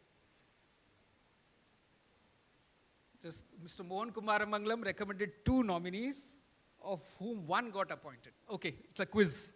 Anyway. 2 were of Siddharth Shankar Ray, and 2 were from those judges who were first appointed to the Allahabad High Court. It was said that these were the Prime Minister's nominees. Only 1 was Sikri's nominee, and that, no need for guessing, that was Justice H.R. Khanna. 1 died before the case was heard. So, of the 7 out of the 8 who were thus appointed and who heard the case, 5 upheld the government's point of view. So, this was an instance of packing the court with people who would likely agree with the government's point of view. And when Mohan Kumar Mangalam had to defend this in Parliament after the supersession of Justices Shelath, Grover and Hegde, this is what he said. We are entitled, this is what Mohan Kumar Mangalam said on 2nd of May. Tragically, of course, he died in a plane crash very soon after. We are entitled surely to look at the philosophy of a judge. We are entitled to look into his outlook. We are entitled to come to the conclusion that the philosophy of the judge is forward-looking or backward-looking, and to decide that we will take the forward-looking judge and not the backward-looking judge. Basically, they were very clear that anyone who may not agree with the court will not be taken, with the government will not be taken as a judge. And Justice Krishna Iyer was supposed to be brought in 1972 itself, but was seriously opposed by the senior judges of the Supreme Court in 1972. And he was finally brought in with Justice Bhagwati on 17 July 1973. And this is because of the mistaken notion that Justice Krishna Iyer was part of the Communist Party. Actually, he was not a member of any Communist Party. Of course, he had left-leaning views, but he was himself not a member of any Communist Party. But I'm wondering, in today's day and age, would a Krishna Iyer's name go through for appointment? We don't know. See, this is the beauty. You think you're keeping people out because of their ideology, because of their avowed views or expressed views. But when they come and function as judges, they're as neutral, as objective as anybody else. These are classic examples, both Justice Krishna Iyer and Justice Bhagwati, who've helped so much to develop our jurisprudence. We also have the Chandrachud Court, and I'll just read 2 lines, and this is from the book by Gadbois. When I did not agree, those names were dropped. Mrs. Gandhi never overruled me, but the government has got every weapon in its hands, so the vacancies are kept unfilled. The government tries artful persuasion, drops hints, and keeps egging you. Then he says he discussed his nominees and the government's often with Mrs. Gandhi and acknowledged that there were instances where he had to give in and accept government nominees, and other instances where some of those I wanted to appoint were not acceptable to the government. Justice Chandrachud, as you know, could not get in. Justice Chandurkar, who was the Chief Justice of the Madras High Court, to the Supreme Court, he couldn't get in some other good judges as well. However, this is Chandrachud Senior. Chandrachud Senior was emphatic in denying that there was any horse trading, that I'll take one of yours if you'll approve this one of mine. And it rings a familiar note. Then we have Bhagwati Court. Justice Bhagwati wanted to get in Justice Sandavalia. Justice Bhagwati wanted to get in Justice P.D. Desai. Justice Bhagwati wanted to get in Justice Lahari. He could not. The government simply took the names, recommendations, and sat on them, and never did anything to them. So he was very frustrated. He told the author that his experience with the government concerning the appointment of judges was absurd and humiliating. And on the eve of his retirement, he said, and I quote, "I cannot help saying that the non-appointment of judges in the Supreme Court for several months has operated as an act of cruelty to the existing judges who are carrying on an intolerable burden." Now I'll cut to the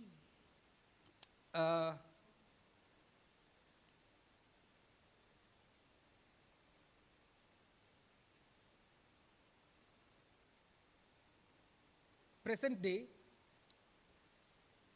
So we have a memorandum of procedure which has been updated after the Supreme Court Advocate on Record decision. And among the things they require you to disclose if you're a candidate for a High Court judgeship is your political affiliation. In fact, the MOP actually has that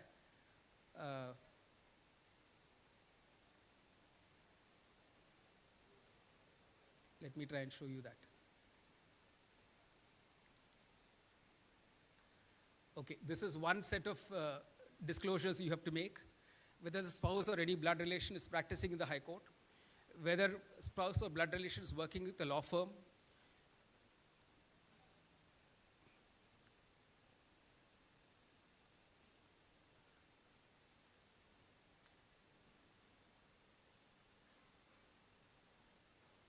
whether you consent for transfer to a High Court other than this court for a cooling off period of 2 years. Is it showing? Yeah. Whether related to any sitting judge and state the relationship. Then you also have this disclosure to make. Association with any political party. Name of the party, period of association, whether held any organizational office, if so, period. Whether held elective office in any legislative local authority. So all these disclosures are made at the outset. The Collegium is fully aware of these disclosures. The recommendation is made first by the Chief Justice of the High Court in consultation with the two senior colleagues. The recommendation is sent simultaneously to the Governor, to the Chief Minister, to the Ministry of Law and Justice, Union of India, and to the Supreme Court. There are 4 sets of documents that go simultaneously. The Supreme Court Collegium takes it up after it receives the further report from the central government. So it cannot be a surprise to know that a candidate had a political affiliation only after the warrant of that candidate was signed. It's impossible. It's well known much in advance. And if it was not known, then it was not disclosed. If it is not disclosed, it has one set of consequences. So this is one set of checks they have on whom they're selecting for judgeship of the high courts. They don't have this kind of a form for direct appointment to the Supreme Court. There, it's only the Chief Justice in consultation with 4 senior colleagues who picks up the person for direct appointment to the Supreme Court from the bar and from among the Chief Justices of the High Courts. And these days, not necessarily the Chief Justices. You pick up persons who are much lower in the seniority. The seniority principle is not necessarily followed any longer in the Supreme Court. So that's as far as the memorandum of procedure is concerned. At the end of the exercise of the judgment which struck down the NJAC amendment, basically the NJAC amendment did this. It wanted a National Judicial Appointments Commission of which the judges of the Supreme Court would not be in a majority. It was to be a 6-member commission. 3 would be the Chief Justice and 2 senior-most colleagues, 2 of the government and the Attorney General. And the nomination of the 2 was to be done by a collegial system involving the government itself. And this, a majority of 4:1 felt, was impinging on the independence of the judiciary, and therefore it was struck down.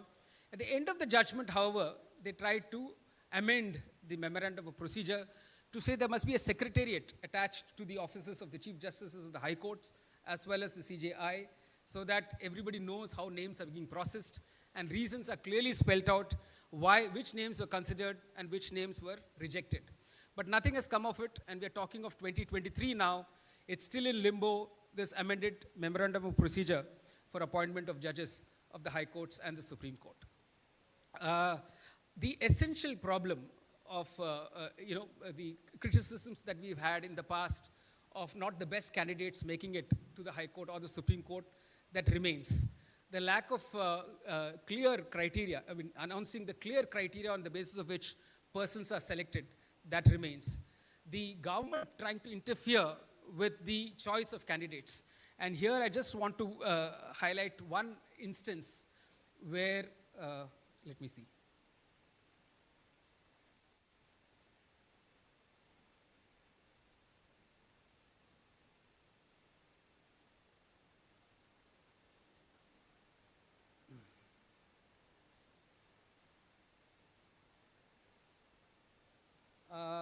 I think we don't have the resolution here.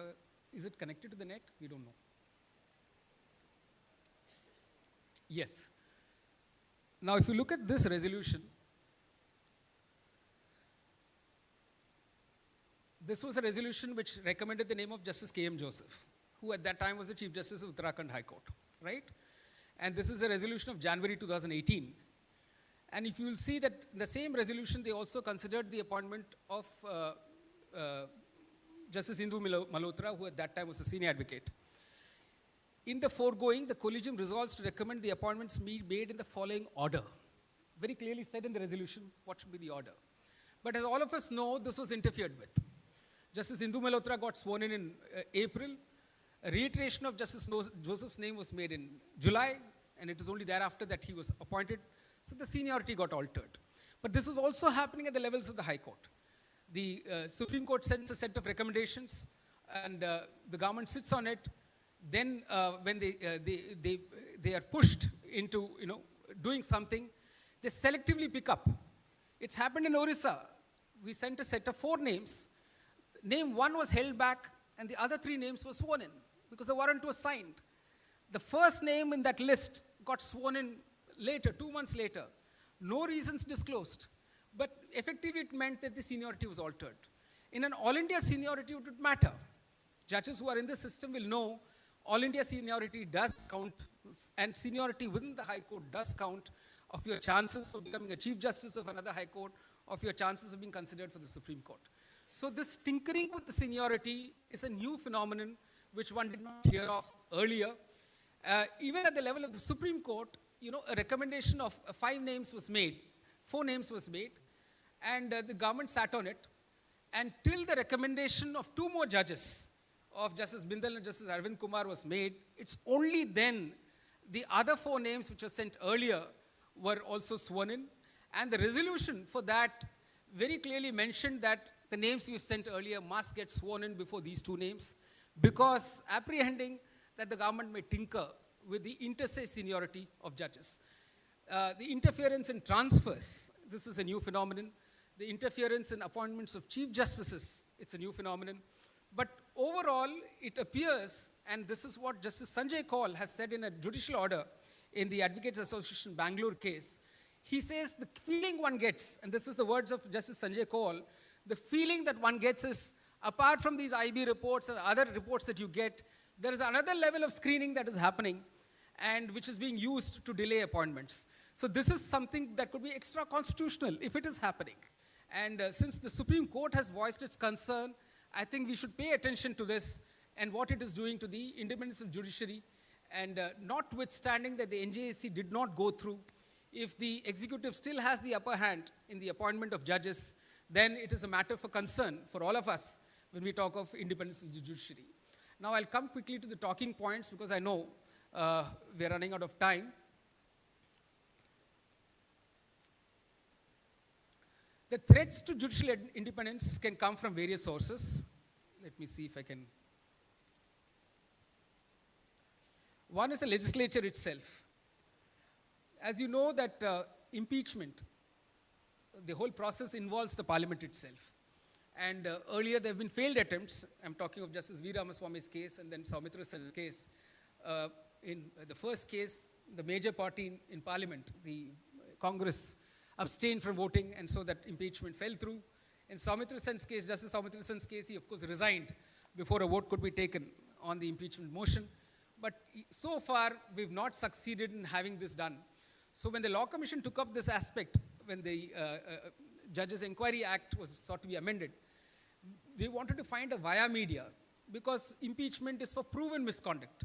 But there could be various other, acts of, omissions, which don't qualify to that high degree, high threshold of judicial misconduct, but make a person unfit to continue to hold office as a judge. We don't seem to have a via media. It seems like an all or nothing provision, which is why it is failing, and which is why we're not able to get rid of judges who are otherwise not capable of continuing to function as judges. Then Parliament passes a huge set of laws which changes the existing provisions and introduces new provisions, which puts a huge burden on the judiciary. Just to take these instances of the UAPA or the PMLA, where getting bail is very difficult. So which means there's a pressure on the district judiciary, there's a pressure on the High Court, and there's a pressure on the Supreme Court. You will find even to get a bail in any of these provisions, persons have to go up to the Supreme Court, which means what should have been done at a different level, but for these kind of provisions, is being done by the Supreme Court. So you have, this is putting a disproportionate burden on the judiciary and affects its functioning in a very direct way. Government control, we have already discussed the financial control. Jurisdiction stripping is something that I want to talk about. They've constantly attempted at creating tribunals. And the latest examples being, of course, the Armed Forces Tribunal and the combination of tribunals before the NCLT and the NCLAT, which have provisions for direct appeal to the Supreme Court. You have the Supreme Court telling the government, listen, don't put that burden on us. You remove these provisions which provide for a direct appeal. So Supreme Court creates intermediate levels of scrutiny. For AFT, now they've again said, just like in Chandrakumar, they said for the service matters, for AFT matters, there should be a scrutiny at the level of the High Court. But the point I'm trying to make is, government does attempt at jurisdiction stripping, where functions, where matters which should essentially go before a court is now being sent to the tribunal. The tribunal is then understaffed, or the tribunal has members which don't have independent functioning. So these judgments, whether it was Roger Matthew or Madras Bar Association, tell you that the independence of the tribunals, which have been so created, is equally important when we talk of independence of judicial functioning. I think the two speakers mentioned about the negative opinion on the judiciary being created by government functionaries or party functionaries in social media or in public platform, which is also putting a tremendous pressure on judicial functioning. Post-retirement Sops is something that we've talked about earlier. This is nothing new. It's happened since the 1950s. It's happened through the times. And Supreme Court judges becoming governors is nothing new. This state itself has had one governor who was the Supreme Court Chief Justice of India. And we now have a governor of Andhra Pradesh who was sworn in very soon after he debuted office as a Supreme Court judge. We've had members of parliament, Supreme Court judges after retirement becoming members of parliament. We've had Supreme Court judges and sometimes Chief Justices of High Courts resign to join an office which has been commented upon adversely. So these pressures that the executive brings to bear is something that we have not acknowledged sufficiently enough, and how it impairs the independent functioning of the judiciary. Personally speaking, I think there must be a cooling off period for even appointments to tribunals and commissions. That file which recommends the name of a person to get appointed, let's say for the NHRC or for NGT, it has to go through the Chief Justice of India. So there is another, kind of a stress that's put to bear on a judge who's in the Supreme Court at that given point in time, and the equation that judge has with the person who's going to approve the file. These are unnecessary things. We should not put any pressure on judicial functioning at all. Till the last day of your holding the office as a judge, you should be able to function without fear of favor, affection, or ill will. And that can only happen if there's a complete cooling off period, even for appointments to the tribunals and commissions and other bodies, which are statutorily created and which provide for a retired judge to be appointed as a chairperson or a member. For other kind of appointments, whether it's like a member of parliament or for governorships, I think the collective public opinion is also negative for that. And I think judges should eschew all attempts at these things being offered to judges. They can easily forego these kind of appointments, and they need not accept these kind of appointments at all. So this is the kind of response I would have to one of the questions asked on post-retirement Sops, and whether we should have a similar provision as in Section 319, or Article 319 regarding the CAG. Bar brings a lot of pressure on judges. I told you there are favorite judges for the bar and not so favorite judges for the bar. A judge who issues notice in every matter and gives a stay is a hot favorite of the bar. He's the best judge. A judge who refuses adjournment, dismisses cases on merits, the bar says, no, he's being too strict, he's too tough. This is nothing new for the bench, nothing new for the bar. But I want to tell you that it does put a pressure on judges' functioning. All judges would like to be thought well of by the bar. This is something they look for indirectly, subconsciously. They want to get the approval of the bar. They want to be thought of well by the bar. But if you put this kind of a pressure to say that, you're a relief-granting judge, you're not a relief-granting judge, it somewhere puts pressure on the judge and does not allow the judge to function freely and fairly. Strikes, abstentions, boycotts. This is something that you have to do internal searching about. And we talked about this enough, but it brings tremendous pressure on the district judiciary. I don't know how much it impacts the functioning of high court judges here, but the district judges do feel that impact. Very young judicial officers work in single station, where there's only one court in a station. And if the bar there does not cooperate with the judge simply cannot function. And the judge should not be in fear of the bar. This is the last thing a judge needs to be able to function freely. And therefore, I think the bar owes it to the judiciary that it does not bring these pressures to bear on the judge. I know there have been instances where a judge refused bail, the bar went on strike. The judge refused an adjournment, bar went on strike. So these instances can easily be avoided. The pressure that bar brings on judges' functioning is something that we have not acknowledged enough. Unless you have a bar which is strong, which believes in constitutional values, which believes in the independence of the judiciary, it's not just for talking on the platform. You have to acknowledge that as a bar, as individual lawyers, you must believe in constitutional values. You must believe in fraternity. You must believe in equality. You must believe in liberty. If you don't value these and say that judges should function in a way which is conducive for the bar to work, then you cannot expect judges to be free, fair, and fearless. We need an independent bar. We equally need independent judiciary. Without an independent bar, there can never be an independent judiciary. Canvassing for designations, canvassing for appointments. This has happened through the years. It continues to happen. And this is something that we need to ask whether this is the right way to go about. And we are bringing pressure on the functioning of judges by these methods. The Collegium system itself has created hierarchies within the system. The power centers have shifted. The way judges behave inter se has changed. And all this doesn't augur well. I think we're not discussing this enough, even within judicial circles, about what it is doing to the functioning of judges in courts.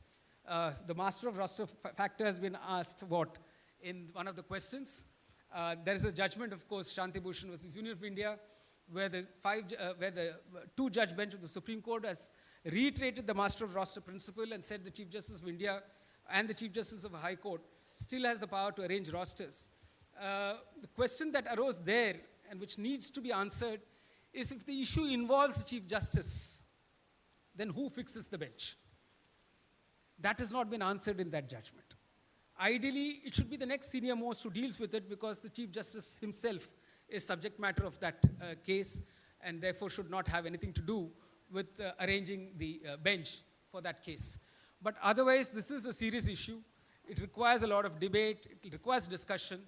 And it ultimately boils down to individuals. The kind of trust they repose, the kind of trust they attract.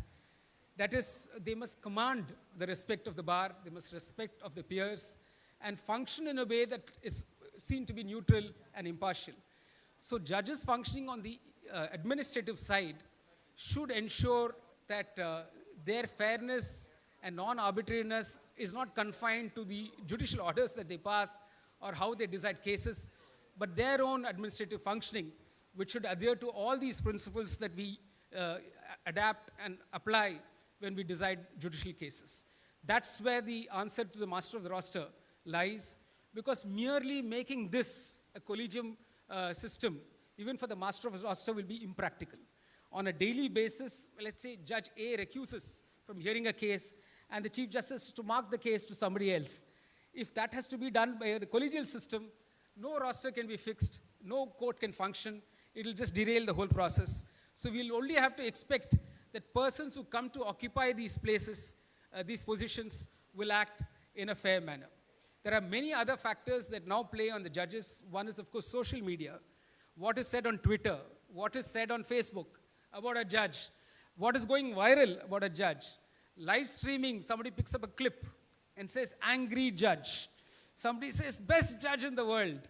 So all this puts some kind of a pressure on judicial functioning, and I think this can easily be avoided. There can be a set of guidelines that the bar frames. In the Orissa High Court and our YouTube channel, we've done a set of instructions. I'd urge you to see it, about not using these clips for purposes of this kind of sensationalizing. And we've been able to take down some of those clips which were made out of the live streaming proceedings of the Orissa High Court. I urge every High Court where proceedings are live streamed to look at those guidelines and see if it can be adapted. The last threat to judicial independence is from oneself. There are deeply held prejudices by each one of us as judges. And when we talk of independence, it is independence of our own prejudices. We must be learning to become independent of those own prejudices. I remember a judge from a different high court whom I was having a conversation with in Bhopal, and we were talking of this runaway couples coming to the court and asking for protection. And I shared with him that in Delhi High Court, we err on the side of caution, and we grant the protection to the couple who are saying that we are going to be seriously attacked by our own families. The other judge from the other high court said, no, when such a case comes before me, the first question I will ask is, if this girl was my daughter, what will I do? So that subjective element in judging is something that we have to watch out for. Invariably, we're dealing with cases of people, different classes of society, different communities, different castes, different from our own. And we must not be able to, if we color our own judgment by our own personal life experiences, we might be doing injustice. So guarding against our own prejudices is very important. Succumbing to fear or intimidation. I pass this judgment. What will the bar think of me? What will the press write about me? What will this party think of me? What will the government think of me? What will my family think of me? Because the minute you grant bail, some newspaper will say, notorious criminal walks free. That becomes a sensational headline, and it disturbs you as a judge, saying, I have after all granted only a bail, but this newspaper is saying he walked free. So this kind of anticipating what the reaction to your judgment could be and allowing it to dictate the judgment is something that one must guard against. So judicial independence is being able to be independent of your own fears, your own anxieties, and it doesn't mean trying to do anything and everything you like, but acting responsibly and acting according to your constitution, conscience. We have an adjourning judge. Like, heavy matters are placed before this judge will avoid. Sensitive matters are placed before the judge will avoid. The judge will recuse. These are things that we've seen over the times. Just on a lighter note, and this was shared by one of the judges of a high court who came to the Supreme Court. This judge was sitting with a senior judge who was dominating all the proceedings. And the judge who was sitting with him had been a district judge and had come onto the high court. And he had only 3 years as a high court judge. And almost 2 years had gone by. When he sat on this bench with this senior judge, he would keep quiet most of the time, not say anything. And that high court had the practice of, if the judgment is given by one judge, the other judge simply says, I agree. So this other judge had developed the reputation of being an I agree judge. So some of the friends told him, listen, you've been an I agree judge for almost 2 years now. You've got only a few months to retire. We're looking at AIR copies, not even one reported judgment from you. What are you doing? What will people say? At least one judgment write. Don't agree with everything that judge says. At least disagree sometimes. So next morning, this judge got the draft from that senior judge.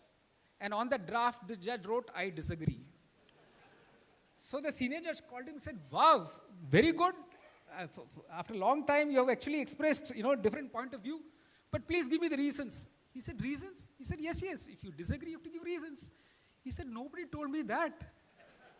He struck off that and said, I agree.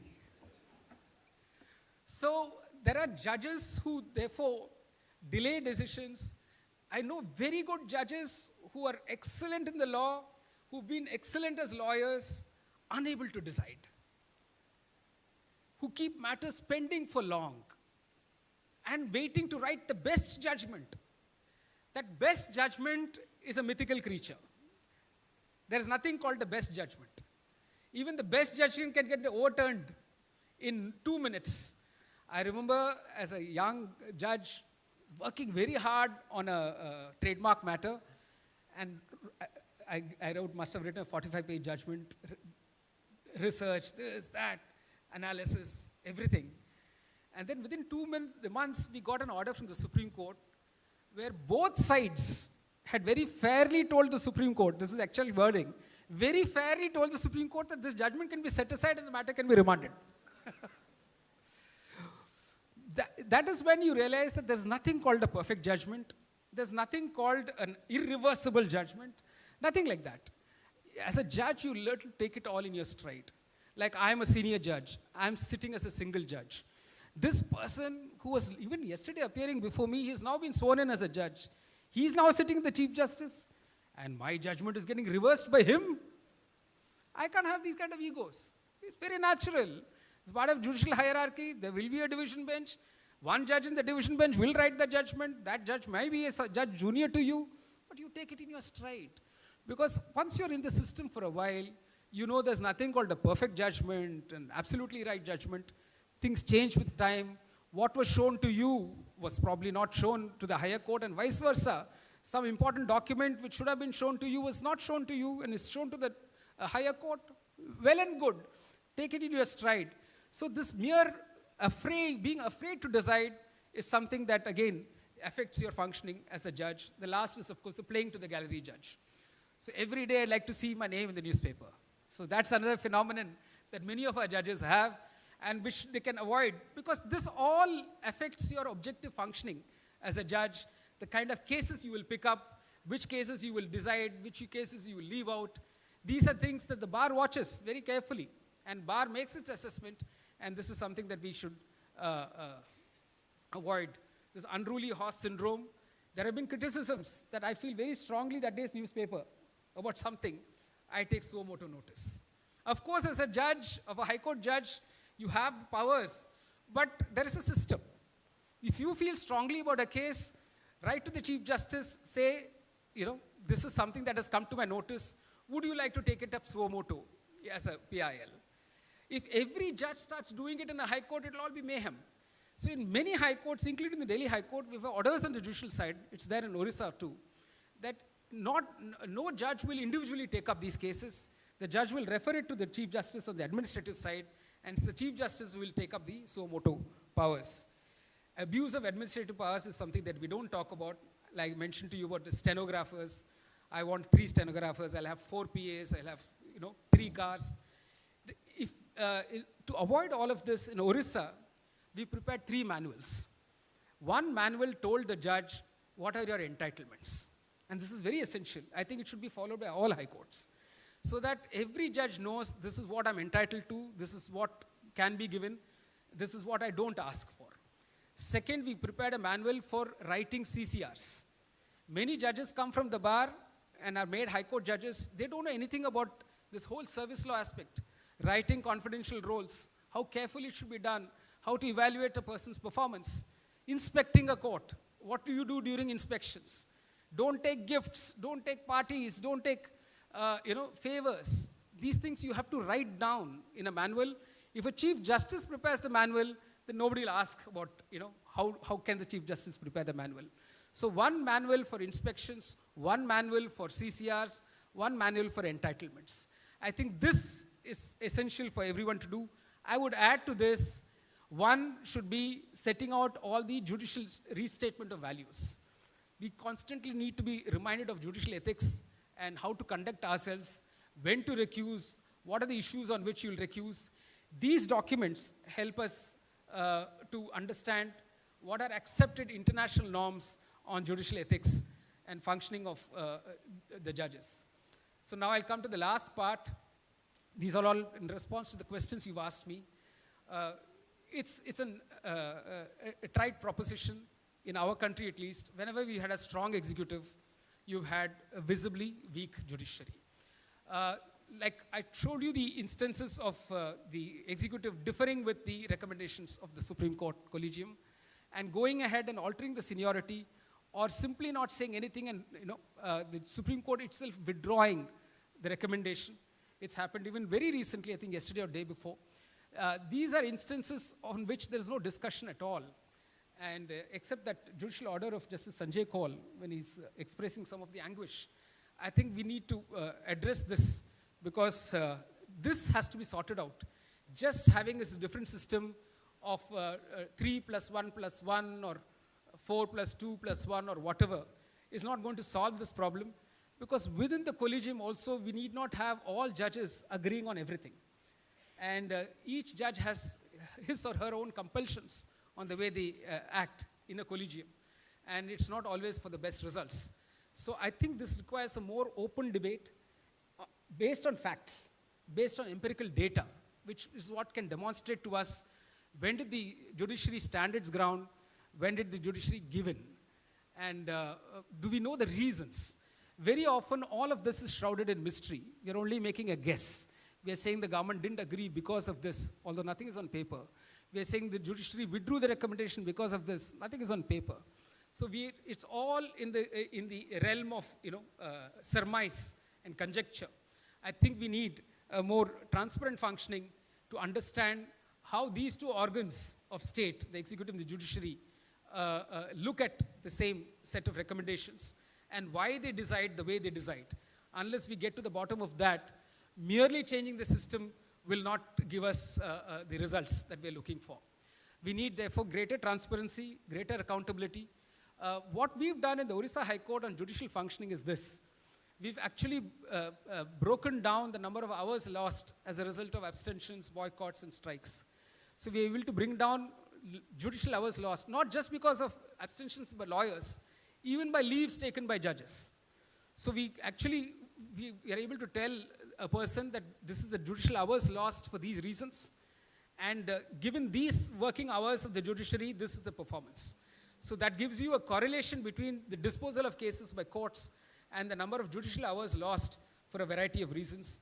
And that, I think, is a way forward for the bar to know what its contribution to the pendency and arrears and to the independent functioning of the judiciary. Diversity is absolutely essential in our kind of courts, but there's an uneven case distribution. I'm looking at the high courts of the Northeast. Let's take the courts of Meghalaya, Manipur, Tripura. The caseload is not very heavy. In fact, it is well known that the bar in those high courts will not appreciate disposal of cases, because for them, the caseload is related to the strength of the judiciary. So we have an ironical situation where some high courts are overburdened with cases, judges working till midnight, till 6:30, 7 and 8, and other high courts with very little work for the judges. Even within the states, and I know it in Orissa, some districts the judges were very busy, some districts they hardly had any work. So this uneven caseload distribution which we speak of at the level of the district judiciary must also be redressed at the level of the high courts. And the same judge who's capable of handling more work has no exposure to that more work, has no opportunity to demonstrate the judge's capacity and capability. So you will be comparing apples and oranges to look at the judgments of a Manipur judge and judgments of a Bombay judge. The kind of cases that come before the judges is different. The kind of exposure they have, the kind of opportunities they have are all different. So we need to have another way of looking at this whole issue. And personally speaking, if transfer is not linked to any adverse finding about a judge, because one line we have is for administrative reasons, and it hides a lot. We don't know if it's for genuine administrative reasons or for any negative report about a judge. Since everything is subsumed in this one expression, administrative reasons, many judges don't know why they're getting transferred and get very disturbed. If I know I'm getting transferred, it affects my functioning as a judge.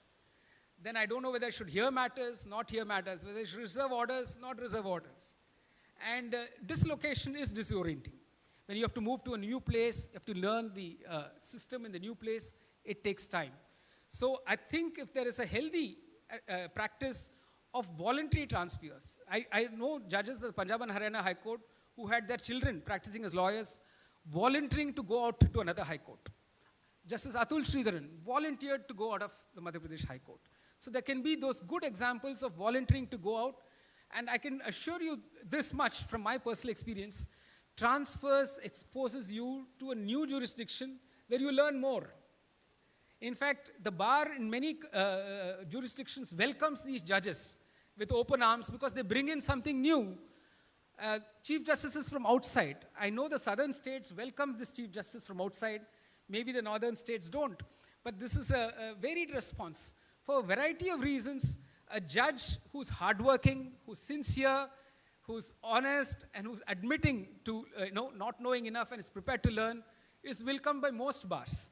I know judges who've gone from Delhi to other states who've been welcomed with open arms, and likewise the reverse too. So transfers need not necessarily be a bad thing, but we need to know the reasons for transfer. That needs to be a more transparent system for that. I think I've covered most of the things. I'm sure I'm overstepping the time. I would insist on this democratic, transparent functioning, both on the judicial and the administrative sides, as preserving the independence of the judiciary. More people does not necessarily mean better decisions. So the mere fact that we appoint more judges does not mean that disposal will go up, because the parameters on which you choose judges is very important. You need judges who can work, who can carry a workload, who can perform with equanimity over a length of time. It's like running a marathon. A good sprint runner will be a very poor marathon runner. Judges, good judges are lawyers who can run a marathon. Lawyers who cannot run a marathon will not make a good judge. And this is something out of life's experience I've learned.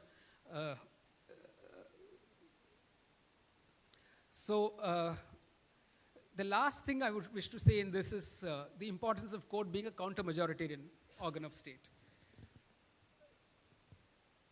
We have, of course, elected governments, and who come in with majorities like we have at present, and come with huge majorities. Like in 1971, I said the government came with a majority of 300 plus, and I think during one of the Rajiv Gandhi times, it was a 400 plus majority. So there is a tendency of such governments to control other organs of state. This is not new. This is not a new phenomenon. We have to learn from history.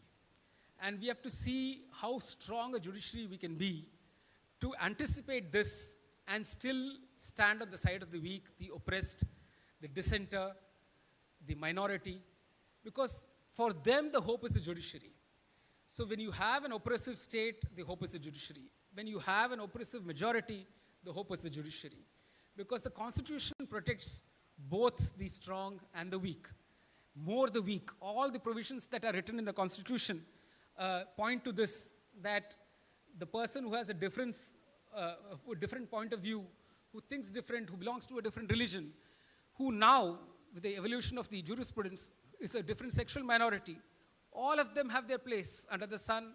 All of them have the right to be recognized for who they are. All of them need protection of their rights and their liberties. And it's the judiciary that can act as a check on state excesses, on excesses by the majority, and protect the rights of the weak against the strong. I would end with this quote in the Madras Bar Association case.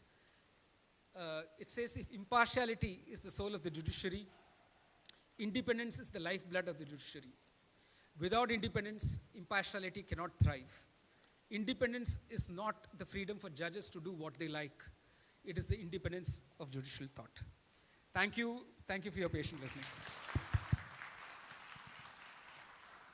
Thank you very much for sharing your insights with us. Before we move on to the interactive session, I request Senior Advocate Gopalkrishna Kurup, Advocate General of Kerala, to present a memento to our speaker for the day as a token of our appreciation.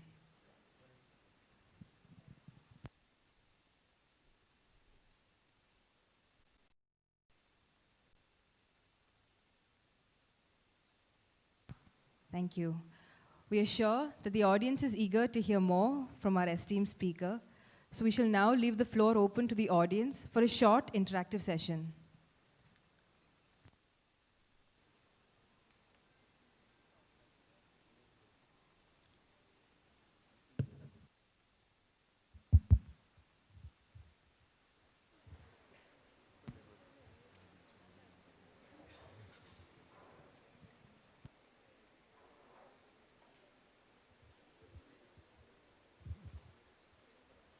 I think I'll start off with one of the questions that was asked in writing to me, whether we should have a similar system like they have in the United States, where every candidate is grilled by the Senate. And my answer is that we're not mature enough for that. As it is, when a name is proposed, number of anonymous letters come opposing a name. This is very common. You read all these biographies, autobiographies of judges. It's replete with these instances. I think we're not mature enough, and we need to protect the dignity of persons who will be subject to that kind of a grilling. And we don't know enough about persons. We know a lot of rumors. We have a very vibrant WhatsApp university, but we really don't know the truth of many of this. So I would suggest that we should not go down the American way of grilling by a parliamentary body. The other was, of course, an indifferent bar. The question is like this. Sir, do you think the Bar of India in unison and the common citizens of the country are really enlightened about and concerned with the concept of an Indian judiciary? The question is being asked on the background of the entire Bar of Pakistan, which took to the streets to reinstate Chief Justice Iftikhar Chowdhury, and the public protests we are seeing in Israel against the Netanyahu government's attempts to override judiciary. We have not seen such concerted efforts in India either from the Bar of the citizenry. Actually, you have to go down in history. There have been instances when Justice J.C. Shah was to be the Chief Justice of India just for a month. And there was a rumor that he's going to be superseded. And the Supreme Court Bar, in one of the earliest instances, passed a resolution opposing that supersession. It's a different matter that, there are always sections of the bar that would support the government of the day. But there have been sections of the bar that have stood for the independence of the judiciary. If we are not seeing it in the present day, it's only ourselves we have to ask. If we are seeing the bar speak in a different tone now, we have to question how the bar is functioning. Is it democratic enough? How often are elections to the bar being held? How are the elections to the bar getting politicized? What are the issues on which the bar will protest? These keep changing with time. People whom we elect in office, if they become devotees of persons in power, then there's some serious soul searching we have to do. So we expect the bar to be democratic, and only then can we expect the judiciary to function fearlessly and fairly. So I think the question is well taken. There have been instances in the past when the bar has stood firmly for independence of the judiciary and has protested strongly against attempts at interference with judicial functioning. And we need to pick up those instances and see why we can't have many more such instances in the present. One more question that was asked is, with the advent of hybrid hearing, a new class of media-savvy judges, though minuscule in number, is fast evolving.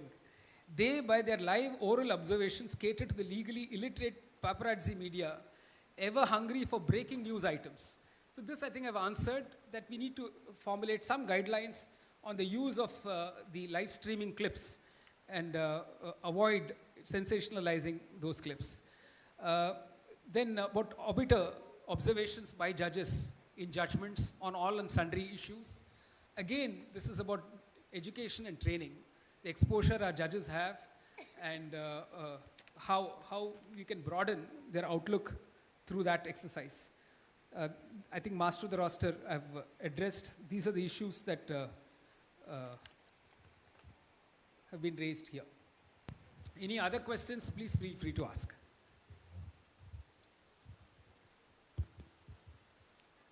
Good evening, sir.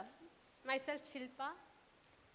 My question is about the roster allotment. Then, what is your suggestion that there must be a uniform set of statutory prescriptions regarding roster allotment? No, it will break down. See, the problem is if you have too rigid a system, it will break down. For a variety of reasons, let's say the roster is fixed by the Chief Justice and the case is to be heard by a particular court. For a variety of reasons, that court recuses and it has to be re-allotted to somebody else. You can't have a rigid prescription on that, right?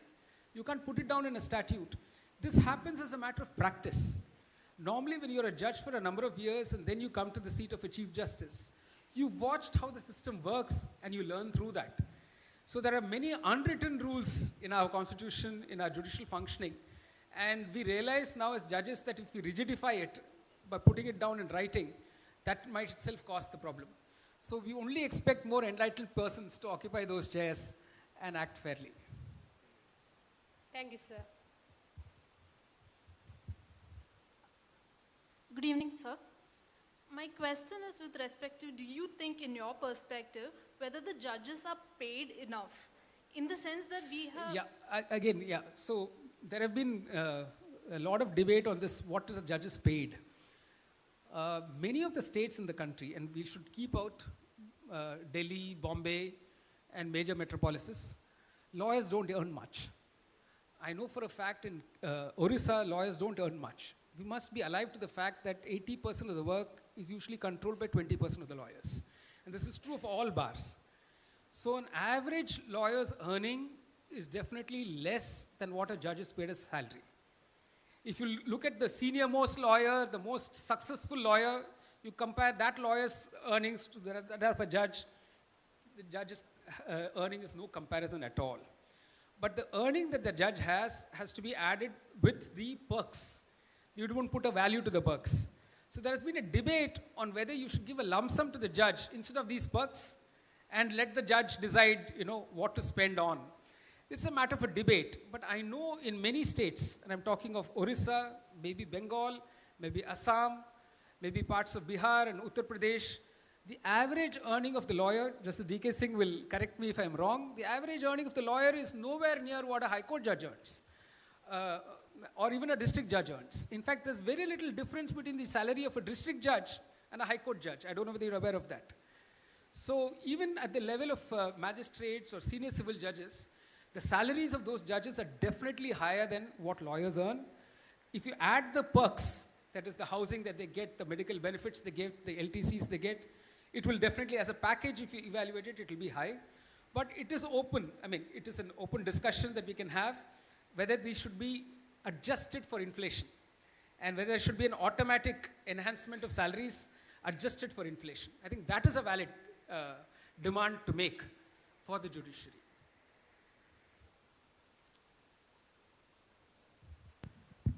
Thank you very much, sir. As we conclude the interactive session, I now invite Advocate C. Unnikrishnan, Secretary of the Academy for Advanced Legal Studies and Training, to deliver the vote of thanks.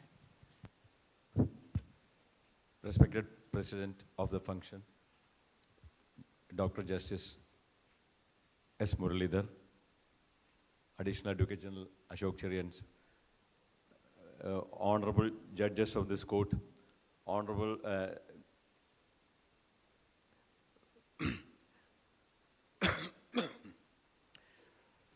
senior advocates of this court, all other my dear friends, like many of you, I was also wishing that let this cascade of informative talk not come to an end, in spite of the fact that it is 7 o'clock and tomorrow is a working day. But every good things have to come to an end. So also this function. When Alt thought about conducting a talk on this subject, we have Dr. S. Muralidhar, Dr. Justice S. Muralidhar in our mind. When our Advocate General contacted him, without any hesitation, he agreed and he gave 2 dates for us and allowed us to choose between the 2 dates. So it happened today. Now, I have no wonder, probably many of you, like me, have watched a TV wherein a young lawyer of the High Court of Delhi says that Justice Muralidhar was the judge of masses. Now, I have no doubt, with my short acquaintance from the afternoon, I have no doubt why that lawyer was telling like that. There is no doubt about it that he is a judge of masses. And the crowd gathered here right from the beginning was the evidence for that also. And on behalf of all of you present here, and on behalf of the office bearers of Alt, I extend a warm sincere thanks to Dr. Justice S. Muralidhar from my bottom of my heart. I am doing this with the permission of the President, because as per the practice, I have to thank the President first. I know that the President who is presiding this function is none other than the State President of All India Lawyers Union, of which this Alt is an academic wing. So, for the sake of formality, on behalf of all of you and on my personal behalf, I extend a warm welcome to our dear Govalakshana Kurbu sir, Advocate General. Similarly, the President of the Alt is none other than our Additional Advocate General, Sri Ashok M. Cherian. Right from the beginning, he was giving us all guidance as to how we should proceed with this function. So, even for the sake of formality, I extend my sincere thanks to Sri Ashok M. Cherian on behalf of all of you and on behalf of the office bearers of the Alt. Now, I have to thank all the honorable judges who were present here, even at this late hours of 7. Tomorrow is a working day. On behalf of Alt and on behalf of all of you present here, I extend my sincere gratitude to all the honorable judges who were present here. And also, I extend my sincere thanks to the administration of this High Court, especially to Honorable Mr. Justice Mushtaq, for granting this hall for the function. When we approached with a request, it was the initiative of His Lordship that gave us this hall where we could conduct this function very conveniently. Now, I also have to thank the technical experts who provided this video wall and all this facility for PowerPoint presentation. On behalf of Alt and on behalf of all of you, I extend my sincere thanks to Mr. Shahnawaz and his team. Similarly, I also extend my sincere thanks to the members of the media, both print and visual, who have covered this program. And also a special thanks to the team from LiveLaw who did the live streaming of this program. Last but not the least, but for the cooperation of many members, almost all members of our Alt, who are also members of the All India Lawyers Union of High Court, this program could not have been organized within such a short span, in such a grand manner. I am very happy to see when we came here in the morning, it was because of the effort of all the members, all my dear friends, that we could organize such a gathering and hear the very, very rare speech which we could have enjoyed from Honorable Justice Dr. S. Muralidhar. Because as Lordship was point, please, sorry, I will not say Lordship because Justice Muralidhar has prohibited lawyers from calling His Lordship. So Justice Muralidhar had been here, as mentioned in the speech, some years ago in the Alt. Now he is coming. Now I am sure that Alt will be conducting more programs, and I am also sure that Honorable Justice Muralidhar will be cooperating with us and participating in more programs with us. Once again, I thank all of you who are present here, and thank you very much. And I request all of you to stand up for National Anthem. Kindly stand up for National Anthem.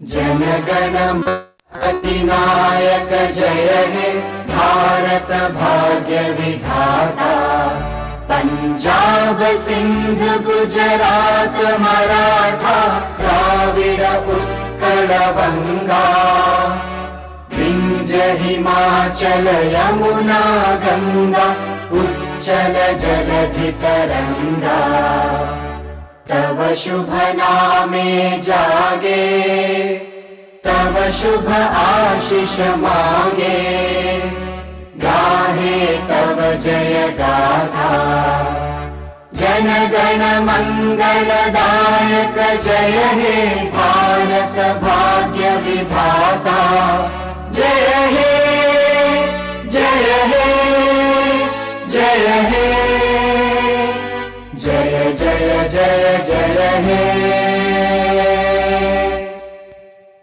We have come to the end of today's event. Once again, we thank you all for being an indulging audience. Have a great evening ahead.